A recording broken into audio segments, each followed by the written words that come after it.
তো দর্শক বিন্দু, তো বকেয়া ডিএ নিয়ে একটা গুরুত্বপূর্ণ আপডেট এবং খবর কিন্তু বর্তমানে সংবাদপত্রে চলে এসেছে। তো অনলাইন নিউজ পত্রিকায় আপনারা দেখতে পাচ্ছেন যে এশিয়া নেট নিউজ বাংলায় কিন্তু খবরটি প্রকাশিত হয়েছে। এখানে আপনারা খবর শিরোনামে দেখতে পাচ্ছেন যে ভুলে যান 6% ডিএ, সরকারি কর্মচারীদের এবার 10% ডিএ বৃদ্ধি, আচমকা ঘোষণা নবান্নের।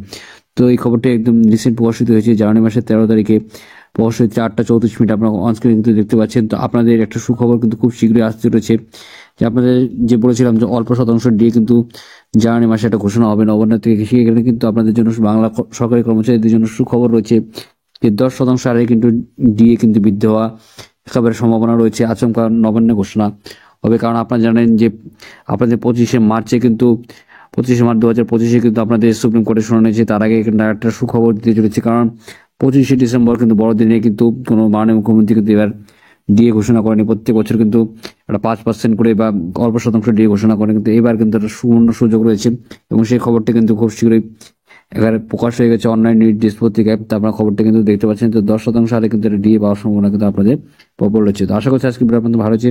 ভিডিও ভালো লাগলে লাইক করবেন, আমাদের বন্ধুদের ভিডিও শেয়ার করবেন, চ্যানেলটাকে সাবস্ক্রাইব করবেন, পাশে ভিডিওটা অবশ্যই বেশ করে। জয় হিন্দ, বন্দে মাতরম। ধন্যবাদ ভিডিও দেখার জন্য।